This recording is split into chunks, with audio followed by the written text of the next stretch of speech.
There are days that hollow you out cleanly, the way a spoon carves through soft fruit.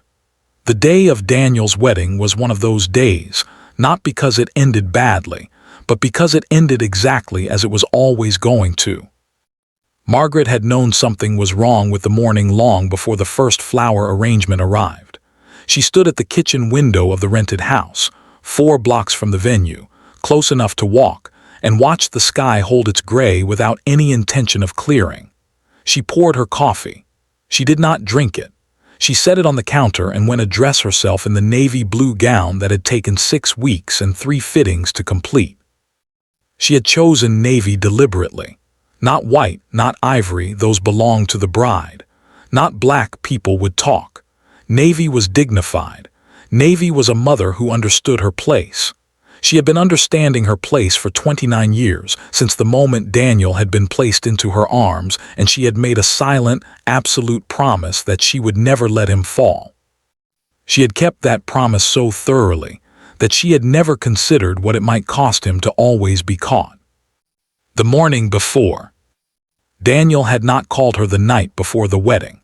This was not unusual in the way that things which have become patterns are not unusual. She had long since accepted that her son communicated in absences. He was 31 years old, broad-shouldered and quiet in the particular way of men who learned early that silence was safer than speech. He had his father's jawline and his father's habit of standing slightly outside the circle of any room he entered, watching rather than participating, as though life were a thing observed rather than lived. His father, Robert, had left when Daniel was 9. He had not left dramatically. He had simply stopped coming home with the same frequency until one Tuesday he did not come home at all, and 3 weeks later a lawyer's letter arrived explaining the arrangements. Margaret had read the letter at the kitchen table while Daniel ate his cereal across from her, and she had folded it very carefully and placed it in the drawer beneath the good silverware, and she had said nothing.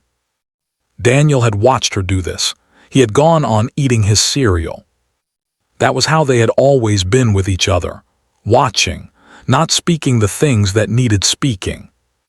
Claire, the bride, Daniel's chosen, was 28. A structural engineer with a flat affect and opinions she delivered like load-bearing calculations. Without apology, without softening, with the clean certainty of someone who had decided long ago that the world would simply have to accommodate her precision. Margaret had met her 11 months before the wedding.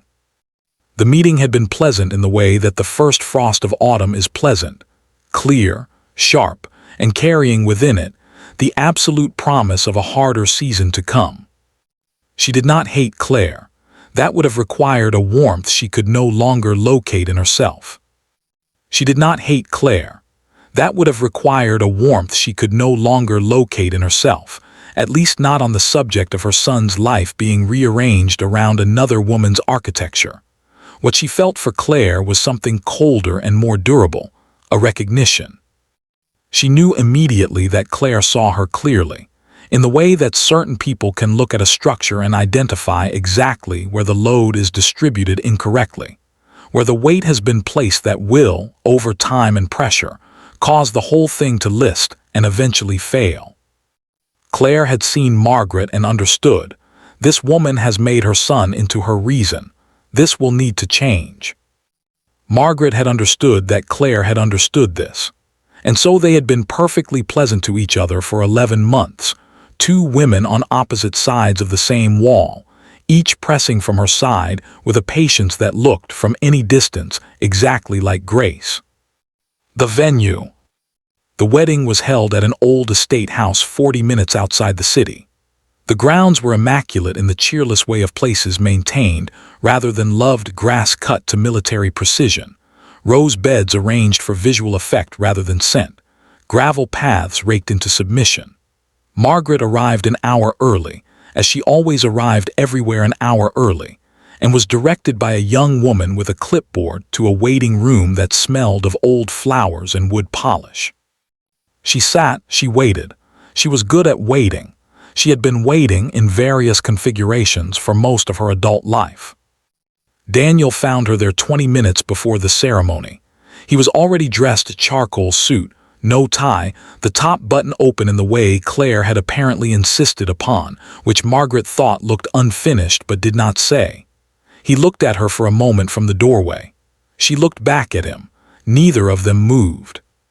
"You look beautiful," he said finally. "You look nervous," she said. He was not nervous. That was what disturbed her. He was completely, utterly still. His face held the same expression it had held since he was 9 years old watching her fold the lawyer's letter. An absolute composure that she had once mistaken for strength and now recognized with a cold settling in her chest for something else entirely. Resignation, or perhaps something even further gone than that. Acceptance. He had accepted this, all of it. Whatever came next, he had already accepted it. "Claire wants to see you," he said, "before the ceremony."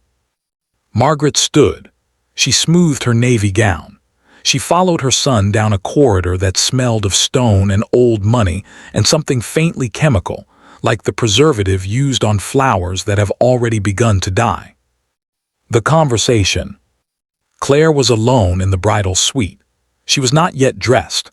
She wore a plain white robe and her hair was pinned back with a severity that on anyone else would have looked austere. On Claire it looked simply efficient. She was standing at the window when Margaret entered, and she did not turn around immediately. She waited until Daniel had closed the door behind him, leaving the two women alone before she turned. She looked at Margaret with that clear, load-bearing gaze. "I'm going to be direct," Claire said. "I think you would prefer that." "Yes," Margaret said. She sat down without being invited. She was not going to stand for this, literally. "I want you to leave the wedding," Claire said. "Not the reception, the whole day. I've arranged a car. There's a hotel room booked for tonight, same as the other guests who are traveling. You'll be comfortable, but I need you to not be here." Margaret looked at her. The silence in the room was absolute. No wind, no music from the grounds below, nothing. Just two women sitting in it. "No reason?" Margaret asked. "You know the reason," Claire said, "and so does Daniel. And none of us are going to pretend otherwise today." Margaret considered this. She turned it over carefully, the way she turned everything over, looking for the angle, the weakness, the place where pressure would be most productive. She found none. Claire had built this argument the way she built everything, without a load-bearing flaw. She had kept her promise for 29 years. She had caught him every time. And here was the evidence, a son who had never learned to stand entirely on his own. "And Daniel agreed to this," Margaret said. "It was not a question." "Daniel suggested it," Claire said. That was the thing that landed. Not the eviction. She had felt that coming in some deep and wordless part of herself for months, possibly for years. It was the authorship. Daniel, her son. The boy she had carried, raised, caught, carried again. He had been the one to draw the line, and he had drawn it here at the threshold of his own wedding and asked his bride to deliver the message because even now he could not bear to watch her face when she understood. He knew her face. He had been watching it his whole life. What she did. Margaret stood up. She smoothed her navy gown again. The gesture had become almost involuntary, a kind of self-steadying mechanism she had developed over decades. She walked to the window and stood where Claire had stood and looked out at the perfect grounds below. The guests were beginning to arrive. She could see the gravel paths filling with people in good clothes, moving toward the ceremony with that particular gait of wedding guests. Anticipatory, slightly performative, dressed for an occasion they understand to be significant. She stood there for a very long time. Claire did not move, did not speak, did not fill the silence which Margaret understood was its own form of respect, or perhaps simply the restraint of someone who had already said the necessary thing and saw no reason to keep saying it. Then Margaret turned around, and she looked at Claire with the full weight of 29 years, and she said, very quietly, very clearly, the thing she had never said to anyone in her entire life. "I know," she said. "I know what I did. I know what it cost him. I have always known." Claire looked at her. Something shifted in those precise, architectural eyes not softening exactly but an adjustment, a recalibration. "Then you understand," Claire said. "Yes," Margaret said, "I understand." She picked up her bag from the chair. She walked to the door. She put her hand on the handle. "Tell him," she started. And then she stopped, because there was nothing to tell him. He already knew everything she would have said.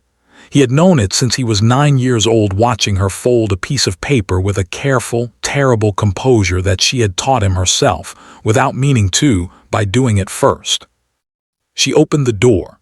She walked down the corridor. She did not look at the ceremony hall as she passed it. She walked through the entrance hall and out onto the gravel, and she stood for a moment in the gray, unresolved morning air. And then she walked to the waiting car that Claire had arranged, and she got in, and she told the driver the name of the hotel, and the car moved forward along the raked gravel path without a sound. The shatter. She did not cry in the car. She had not cried since Daniel was 9, and she was not going to begin now. What she did in the quiet of the moving car with the estate house receding in the window was something far less dramatic and far more devastating. She thought about what she had said to Claire, "I know what I did," and she examined it from every angle, and she found that it was true. She had always known. The knowledge had lived inside her like a stone in still water, present, heavy, perfectly motionless.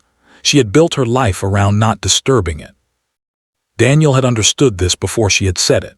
That was the part that shattered things, not the moment in the bridal suite, but the realization that her son had spent his entire adult life waiting for her to arrive at an acknowledgement she had never offered him, and that he had finally, quietly, stopped waiting.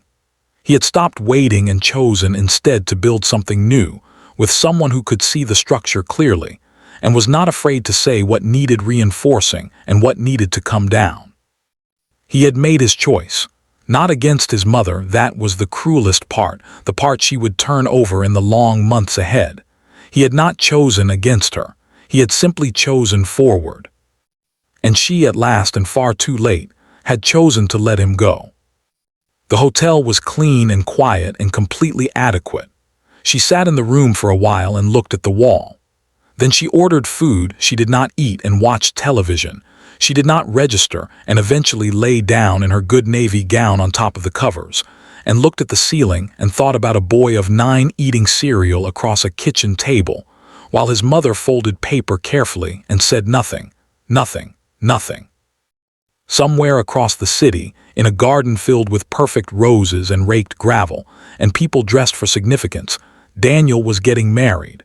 She imagined him standing at the front of the ceremony hall in his charcoal suit with his top button undone.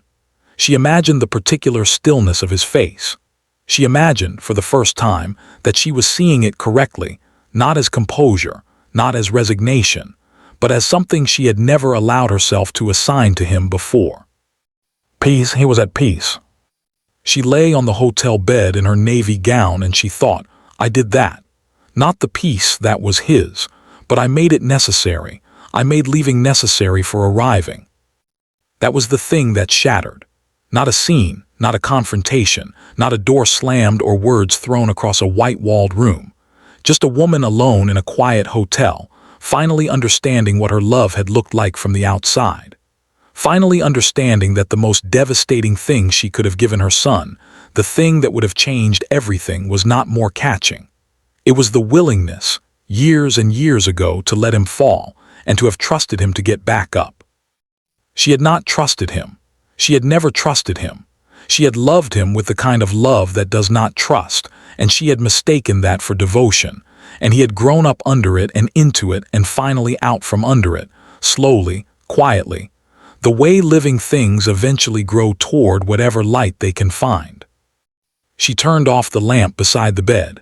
The room went dark and still. Daniel was married now, or would be within the hour. Somewhere a room full of people were raising glasses toward a future she would not be part of in the same way, perhaps not part of it all for a while, perhaps longer than that. She had responded in the end by telling the truth.